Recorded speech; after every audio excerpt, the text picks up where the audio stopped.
एक बड़ी गजब की बात बाबर अपनी बुक में लिखता है। बाबर की बुक का नाम है बाबरनामा। क्या नाम है?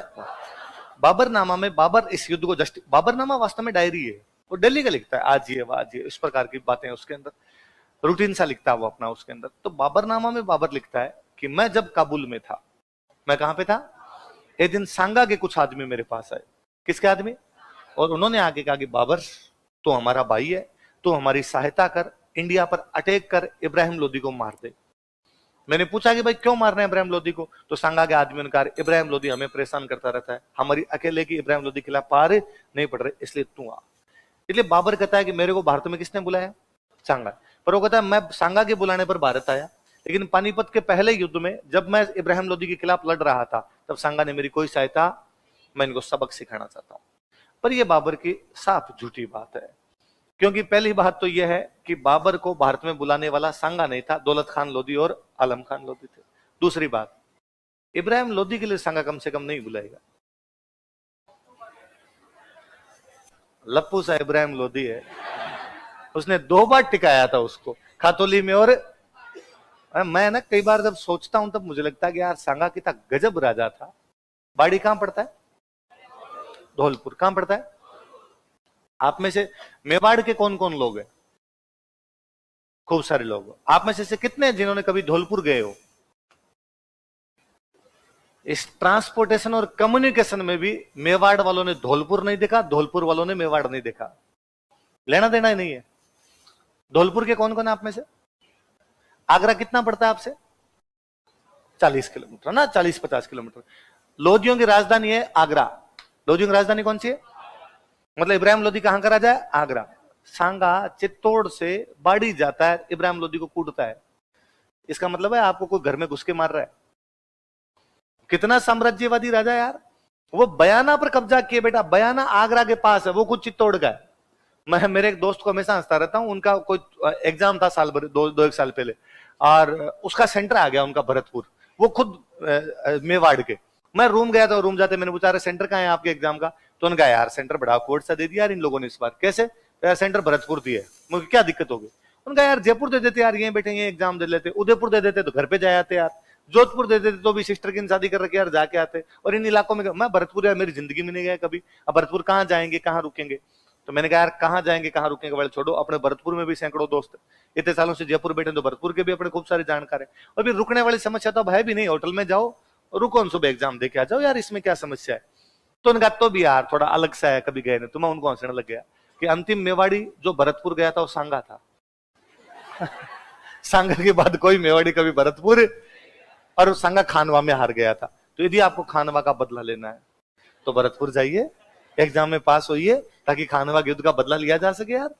तो वो हम हंसने लगेगा, हाँ यार आज अपने ये बात कर रहे हैं इस 21वीं सदी में बैठ के कि यार अपने उधर तो कैसे जाएंगे, भरतपुर कैसे जाएंगे। सांगा कितना साम्राज्यवादी है कि वो बाड़ी के अंदर जाकर बयाना में जाके युद्ध लड़ रहा है।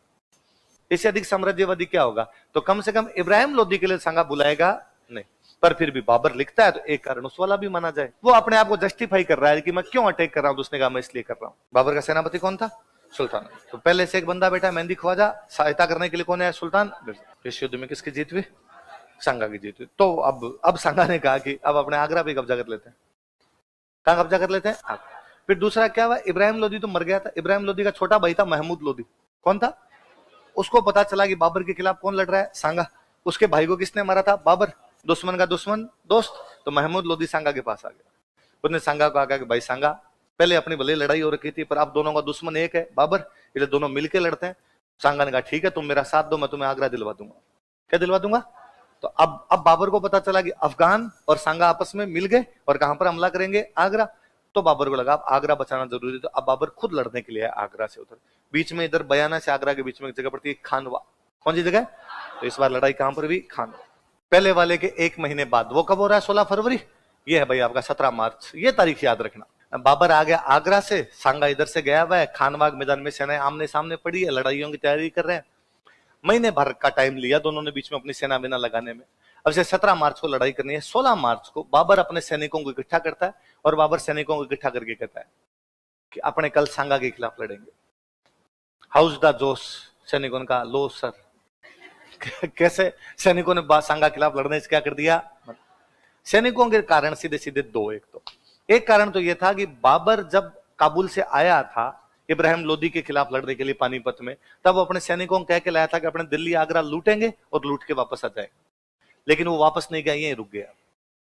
इसलिए सैनिकों को घर की याद आ रही थी, लगा संदेश से आते हैं डेली डेली गाना पड़ता है हमें, और ये क्या तरीका, 1 साल हो गया तेरे को यहाँ पे, 1526 में आए तेरे, अब क्या आ गया 1527, तो यार हमें घर की याद आ रही है, हमें घर वापस जाना है। दूसरा कारण ये था कि जब बाबर यहाँ पर बैठा था तो उसने सांगा का पता लगाया कि भाई सांगा कैसे लड़ता है, क्या इसका बैकग्राउंड है, और तो पता चला कि आज दिन तक सांगा किसी भी युद्ध में हारा नहीं, और जो कोई इसके सामने गया है उसको इसने भगा भगा के मारा है।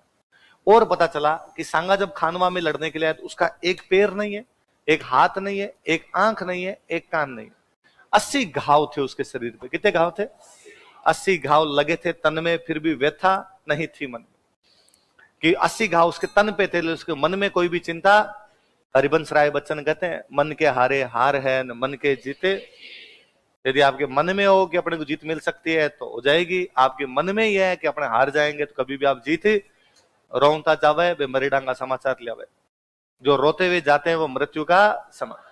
मेरे को अब भी याद है, पहले घर में टाबर हुआ करते, घर वाले कहते वहां जा वो काम करके आ, और अपने पहले कहते ना वहां तो अभी जाऊंगा तो वो काम नहीं होगा, तो घर वाले कहते अब तो पक्का ही नहीं होगा। पहले रोने लग गया, अब वो काम होगा नहीं, और ज्यादातर मामलों में ऐसा काम होता, अपने वापस आकर हुआ ही नहीं होता, हमने तो पहले कह दिया था, तू पहले ही रो रहा था तो कैसे होगा। तो मन में तो कम से कम जीत हमेशा होनी चाहिए। आप भी आरएस की तैयारी करते हो, तैयारी आरएस की करते हो, पर मन ही मन सोचते हो आरएस में तो क्या ही होगा, छोटा मोटा कुछ ना कुछ दे लेते हैं, इधर उधर अटक जाए, कहीं बाबू बन जाए तो ही ठीक रहे अपना। तो बाद में जब आदमी सोचता ही नहीं है तो बनता भी, वरना इंग्लिश वाली कहावत है, as you think so you become, जैसा आप सोचते हैं वैसा आप।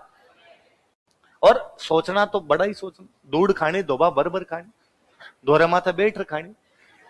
भाई मन के लड्डू कम क्यों, मन के क्या, मन के लड्डू फीके क्यों, फीके क्यों, तो फीके नहीं तो कम क्यों, ऐसा कुछ है कि भाई लड्डू ही खाने, मन के लड्डू ही खाने तो मीठे ही खाने, और ज्यादा खाने कम क्यों खाने भाई साहब, वो बात तो वो क्यों वो बात। तो बाबर के सैनिकों ने जब पता लगाया सांगा के बारे में, पता चला यार ये आदमी बड़ा खतरनाक है, तो बाबर के सैनिकों ने बाबर को कहा कि बाबर तू कह रहा है कि यार तुम्हारा जोश कैसा है, इस आदमी को देखे जोश ठंडा पड़ जाता है, जिसके हाथ नहीं, पैर नहीं, आंख नहीं, कान नहीं, फिर भी लड़ने के लिए आ रहा है, मिनक तो नहीं है, डाकी है,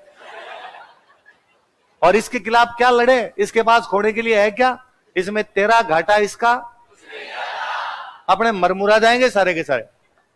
और बाबर ने कहा नहीं नहीं ये बात नहीं, हम मुगल है और हम इसके खिलाफ लड़ेंगे तो हम पक्का जीत सकते हैं। उसने कहा फालतू की पंचायती मत कर, 1 महीने पहले इन मेहंदी ख्वाजा को और सुल्तान मिर्जा को इनका वीडियो पड़ा, धोतियां खोल ली थी।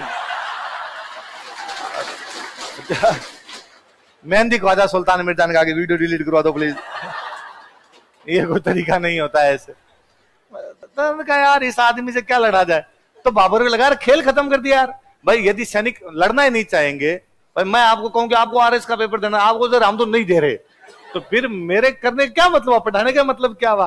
तो भाई बाबर ने लगा यार सैनिक नहीं लड़ेंगे तो करेंगे क्या, तो बाबर थोड़ा उनमें जोश बढ़ता है, और बाबर कहता है कि तुम्हें क्या लगता है कि बाबर खुद के लिए लड़ता है, उनका लगता नहीं है, कर रहा है तुम, ऐसा तेरी पंचायती हमारी इसके अंदर कुछ ही नहीं है, तुम्हें क्या लगता है बाबर साम्राज्य विस्तार के लिए लड़ता है? हाँ।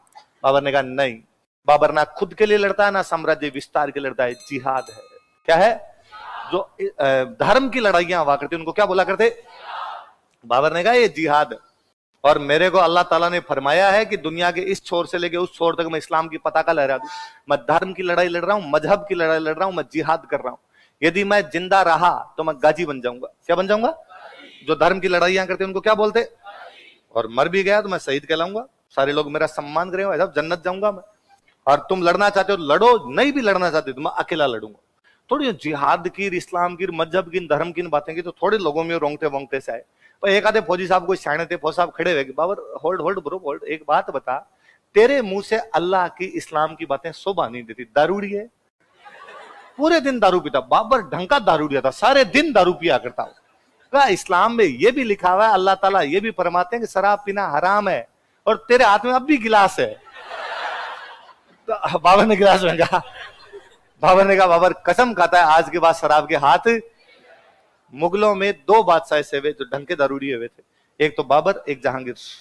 कौन कौन? दोनों ने आत्मकथाएं लिखी है। दोनों ने क्या लिखी है? पीने के बाद ये आदमी बता सकता है खुद की बातें। यूं भाई साहब आप पूछ रहे तो आदमी दबाता ना, अच्छाइयां बुराइयां दोनों होती है। और जहांगीर तो इतना प्यारा आदमी था बापड़ा दारू वाले मामले में, वो लिखता है कि मैं दिन में 14 पेक और शाम को 6 पेक लेता हूं। उसने पेक संख्या बताइए, वो ये तक लिखता है कि पहले मैं नहीं पीता था, पर एक बार मैं शिकार खेलने गया, वहां पर बहुत भयंकर थक गया था, वहां पर कुछ राजस्थान के लोग मेरे साथ थे और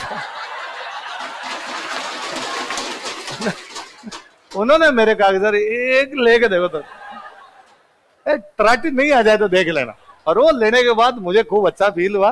उसके बाद मैं 14 लेता हूं, दिन में 6 लेता हूं। तो जहांगीर के टाइम में तो राज उसकी रानी करती थी नूरजहां। जहांगीर शासन संभालता ही नहीं था, राज कौन संभालती थी? नूरजहां। तो जहांगीर का खुद का स्टेटमेंट है कि 1 बोतल शराब होवे, आधा किलो कबाब होवे। 1 बोतल क्या मिल जाए? शराब। आधा किलो क्या मिल जाए? 1 बोतल शराब होवे, आधा किलो कबाब होवे, राज नूरजहां दा होवे, पावे खराब होवे, पावे खराब होवे, पावे खराब होवे। नूरजहां राज करती रहे, भले वो अच्छा करे भले ही बुरा, उससे लेना देना नहीं। 1 बोतल शराब दीजिए, आधा किलो कबाब दीजिए, राज किसका होना चाहिए? और जहांगीर को इसके अलावा कुछ भी चाहिए नहीं। तो दोनों ढंग के दारूड़ी थे एकदम। तो बाबरनामा पढ़ी, बाबर की किताब है बाबरनामा, पहले दिलीप सर के पास ऑफिस में पढ़ रही थी, तो मेरे उसके कुछ पन्ने पड़े हुए। तो वो जगह जगह लिखता है, आज मैं सुबह खड़ा हुआ, शरीर टूट रहा था भयंकर तरीके से, फिर मैंने 2 पेक लगाए, तब जाके चढ़ा, ठीक हुआ। दोपहर में मेरा कोई मूड नहीं था पीने का, रिश्तेदार घर पे आ गए थे, रिश्तेदारों को सूखा खाना तो कैसे खिलाता, उनके चक्कर में 2 पेक लिए। शाम को तो बारिश ही हो रही थी ना, मौसम ही ठंडा था, मौसम की नजाकत को देखते हो तो वो सारा दिन पीता हो। फौज साहब खड़े रहे, उन्होंने कहा रे इस्लाम में शराब पीना हराम है, दारूड़ी है, तू दारू पीता है और फिर बात करता है इस्लाम में ये है वो है, तेरे मुंह से धर्म की बातें अच्छी नहीं लगती। बाबा ने फेंक दिया। बाबा ने कहा आज के बाद मैं शराब के हाथ ही नहीं लगाऊंगा। एक फौज साहब ने कहा अंदर एक पेटी पड़ी है। बाबा ने कहा फोड़ दो सारी की सारी। एक फौज साहब और खड़े, उनका बाबर इस्लाम में यह भी लिखा हुआ है कि मुसलमान राजा मुसलमान व्यापारियों से कोई टैक्स नहीं लेगा, और तू मुसलमान व्यापारियों से टैक्स लेता है। बाबर एक टैक्स लिया करता था, तमगा। कौन सा टैक्स लेता? मुसलमान व्यापारियों से कौन सा टैक्स लिया जाता? और बाबर ने कहा कि मैं कसम खाता हूं आज के बाद किसी भी मुस्लिम व्यापारी से तमगा कर। अब थोड़ा लोगों को लगा कि हाँ यार अब थोड़ी बात ठीक है। हाउस दा दोस्त सबने कहा हाई सर। कोई पूछेगा बाबर कौन से युद्ध को जिहाद घोषित कर देता है? खानवा। वो क्या नहीं पीने की शौकने खाता है? शराब। वो कौन सा कर हटा देता है? तमगा। ये किससे लिया जाता था? मुस्लिम व्यापारी। किससे लिया जाता? अब ये युद्ध के कारण भाई, अब भाई युद्ध शुरू हुआ इनके बीच में। अपने युद्धों का तरीका ये होता भाई, इधर सेना खड़ी है आपकी बाबर की, सामने सेना लगा दी आपके सांगा ने।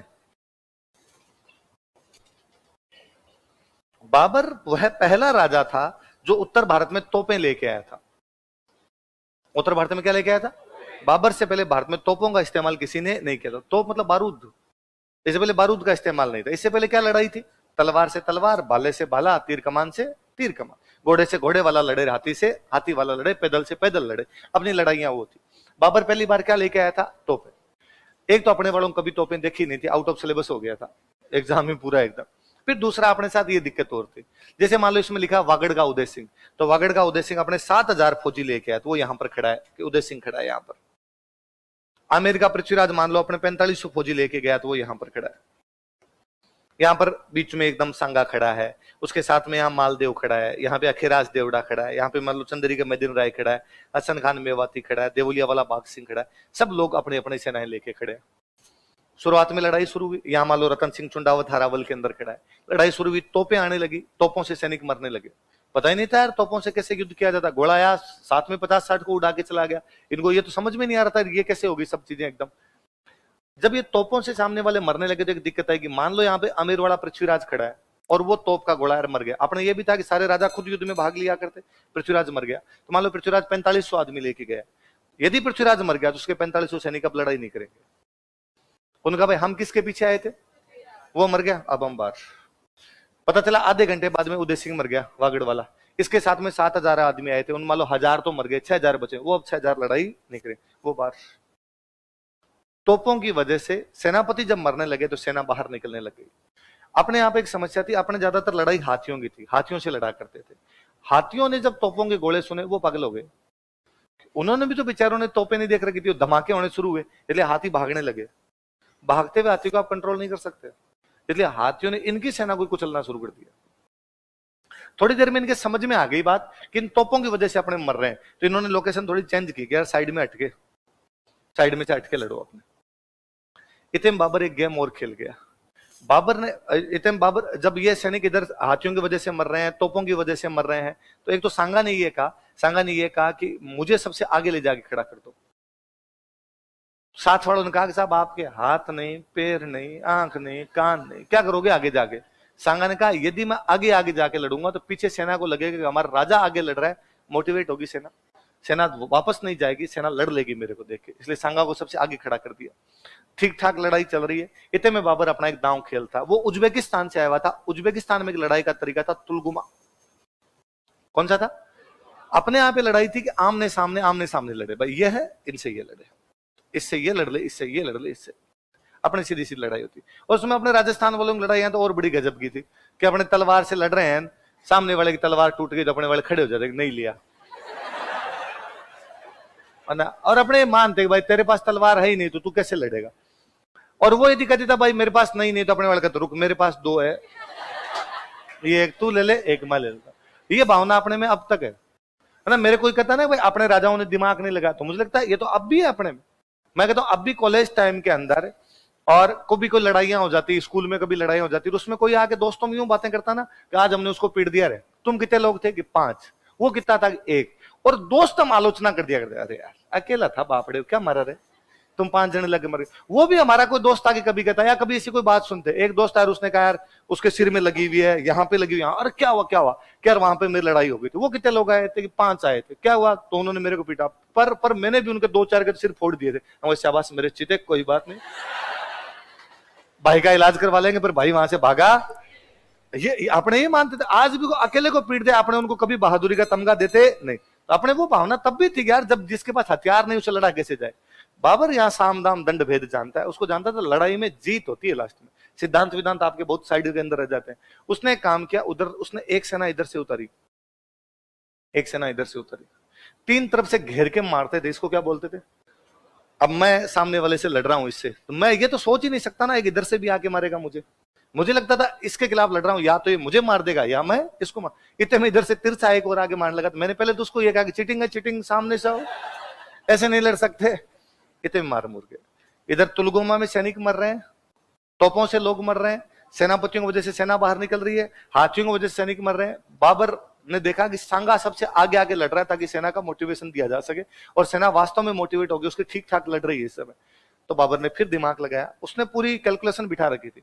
उसने अपने 1001 लोगों की एक टुकड़ी थी जो तीर चलाना जानती थी, उनको कहा तुम एक ही काम करो, सारे के सारे तीर सांगा पे मारो, सारी की सारी एक टुकड़ी को पूरी यहां लगाई जाए, क्योंकि यदि सांगा मर गया तो इनकी पूरी सेना ही वापस चली जाएगी। तो उन्होंने कहा साहब सांगा को मारना इतना सरल भी तो नहीं है, उसके चारों तरफ भी तो बाउंड्री, वो हमें मारेंगे। कोई बात नहीं, 1000 है, 999 में मर जाएंगे, एक का तीर भी सांगा के लग गया अपना काम हो जाएगा ना। और सारे के सारे तीर जब सांगा पे लगे, सांगा को तीर लगता है, सांगा मरता फिर भी नहीं है, पता कितना चिढ़ा आदमी था इसमें। और वो हाथी का जो होदा होता है जिसमें बैठते हैं, उसमें गिर जाता है पीछे। अब मैं यदि यहाँ हाथी पे बैठ के गिर रहा हूं ना, तो मेरे पीछे जितने लोग होंगे उनको मैं दिखूंगा, तो पीछे जो सेना खड़ी थी उसको दिखा पे सांगा गिर गया। सांगा गिर गया तो सब सैनिकों को पीछे बढ़ने लगा, इसका मतलब अपने राजा तो मर गया, अब लड़के क्या करें, पीछे वाली सेना हट गई पीछे। हालांकि मेवाड़ में रिवाज था कि जब भी मेवाड़ की सेना कहीं भी लड़ने के लिए जाती तो हमेशा जो उसका सेनापति होता वो सलुम्बर का होता, और वो कौन था? और यदि राजा किसी भी वजह से युद्ध से बाहर निकल गया, घायल होने की वजह से निकल गया और किसी वजह से निकल गया, तो हमेशा सादड़ी का जो झाला होता ना, वो राजा का मुकुट पहन के लड़ा करता था। तो जैसे सांगा घायल हुआ, मालदेव और अखिराज देवड़ा उसके साइड में थे दोनों, मालदेव अखिराज देवड़ा हाथों हाथ सांगा को वहां से निकालते हैं, झाला अज्जा को सांगा वाला मुकुट देके कहते तू हाथी पर चढ़ जा, वो फटाफट हाथी पे बैठ के लड़ाई करता भी है। लेकिन तब तक इनकी सेना इतनी लंबी चौड़ी थी कि मिसकम्युनिकेशन हुआ और पीछे वालों तक ये सूचना ही नहीं पहुंचा सके कि सांगा मरा नहीं है, घायल हुआ है, पीछे वाली सेना ही लूट वापस लौट चुकी थी। बाबर इस युद्ध को जीत गया। बाबर ने जीतते ही उपाधि धारण की, गाजी। क्या उपाधि धारण की? जो धर्म की लड़ाइयां जीतते उनको क्या बोलते?